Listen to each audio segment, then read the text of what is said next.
जिज्ञासा इनकी है, आपने सुना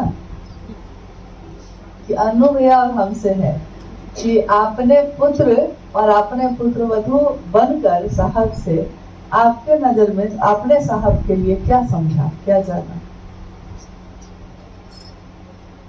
अभी उन्होंने कहा थोड़ी देर पहले खुद ही, जब अनु भैया ने पूछा कि आप में से पहली बार यहाँ कौन आया है, तो सबने हाथ उठाया जो पहली बार आए हैं, और गजेंद्र जी ने भी हाथ उठाया, क्योंकि इन्होंने कहा कि जब भी आता हूँ लगता है पहली बार आया।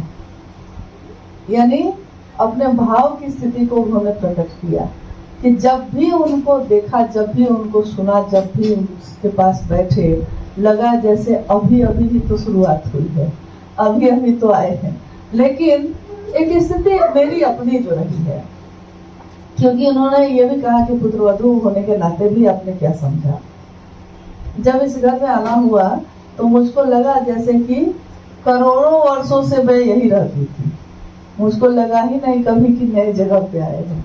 सारे लोग लगते थे कि पता नहीं कब से मतलब हम इन्हीं के साथ रहते हैं। तो हमेशा एक तो घर का पारिवारिक स्थिति जो था वो ये कि कभी नहीं लगा कि हाँ कोई पराए घर से हम आ गए हैं और अनजान है कोई मेरे लिए, या नहीं समझने में भी कोई दिक्कत हो रही हो, ऐसा भी कभी नहीं हुआ। एक तरफ पिता के रूप में और एक तरफ शिव शिष्य के रूप में प्रतिदिन जो उनसे सर शिव की चर्चा सुन रहे हैं, तो शिव की चर्चा में जितनी भी गुण से गुण बात उन्होंने कही, मुझको समझने में कभी कोई दिक्कत नहीं हुई। ये भी बहुत बड़ा आशीर्वाद है, क्योंकि हम जिज्ञासा पे जिज्ञासा करते हैं, हम नहीं समझ पाते एक बार में, तो हम दोबारा पूछते हैं, तिबारा पूछते हैं। लेकिन मेरी स्थिति ये रही है कि शायद मुझको लगा, जो लगा है वो बता रहे हैं कि जब भी उन्होंने किसी चीज की व्याख्या की तो लगा जैसे कि वो व्याख्या सीधे हृदय में उतरती जा रही है, सब कुछ स्पष्ट होता जा रहा है।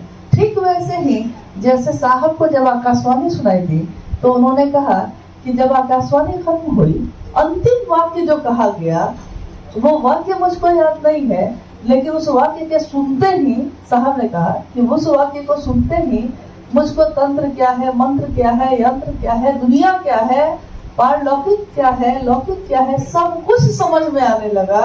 वैसी ही कुछ स्थिति मेरी रही जब भी उनके सानिध्य में जब बैठे और सुना, तो हमेशा यही लगा।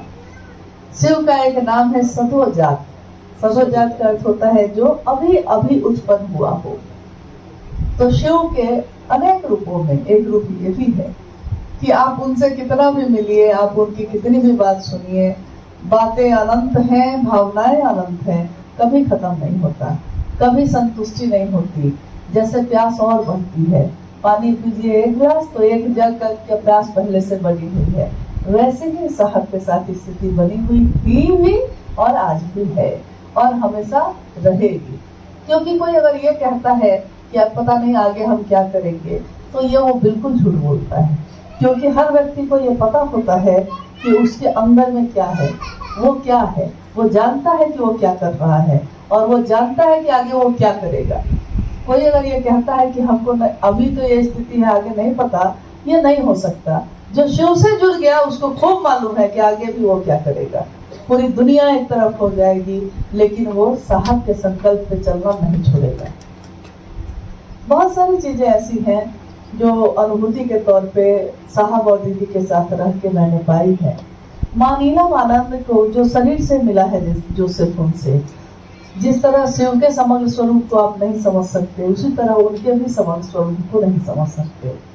क्योंकि जब आप मन से उनके नजदीक होते हैं तो जो वो दिखाई देती हैं उससे बहुत बड़ी शक्ति है, वो बहुत ज्यादा।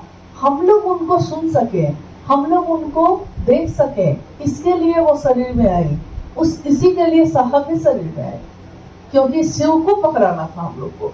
और हमारी तो आंख से ही हम देख पाते हैं, हम अपने कानों से ही सुन पाते हैं। इन आंखों से उस दीवार के पार कुछ दिखाई नहीं देता, इन कानों से थोड़ी दूर के बाद जाके आवाज सुनाई नहीं देती, इसलिए माइक का सहारा लिया जाता है। बोली भी थोड़ी दूर तक ही साथ देती है। किसी को नजदीक में रहेंगे तभी न छू पाएंगे, मन से छूना कैसा होता है ये नहीं जानते।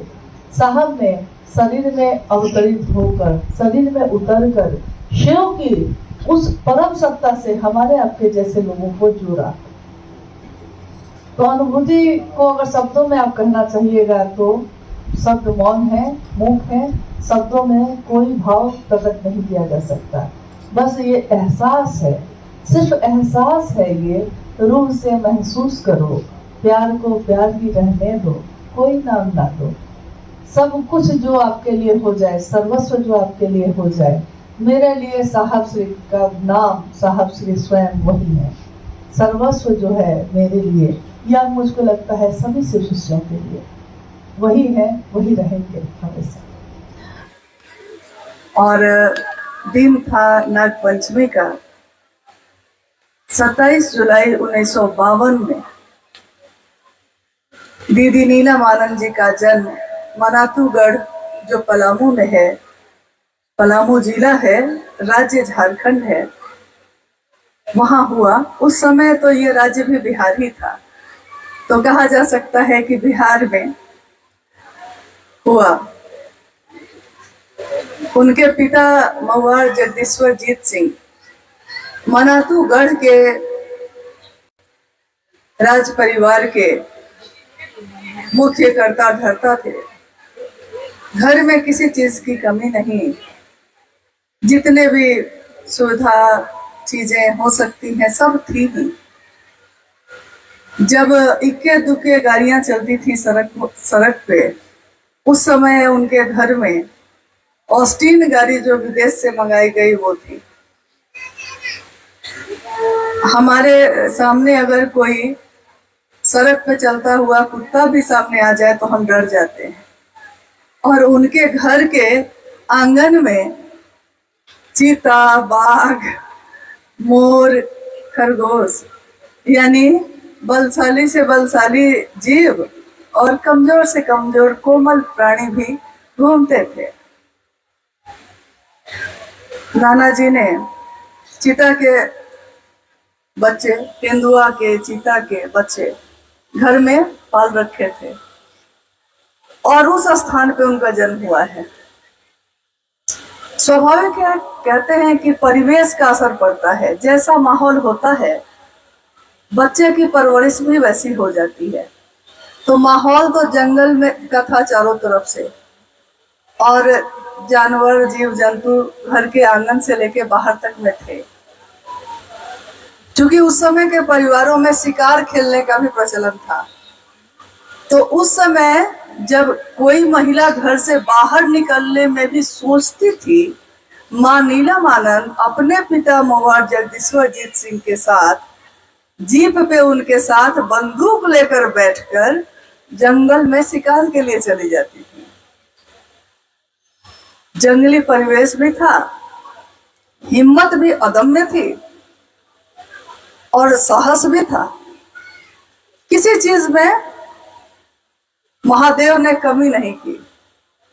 मैंने अपनी आंखों से देखा कि अगर घर में साहब का लाइसेंस वाली बंदूक थी तो माँ लोग 2 हाथों से पकड़ते, और वो एक हाथ से, ठीक ही कहा मंडल सर ने कि उनके लिए मंडल सर को उठा के सोफा पे रखना कोई बड़ी बात नहीं थी क्योंकि एक हाथ से वो बंदूक थाम के सामने, निशाना भी चुकता नहीं था।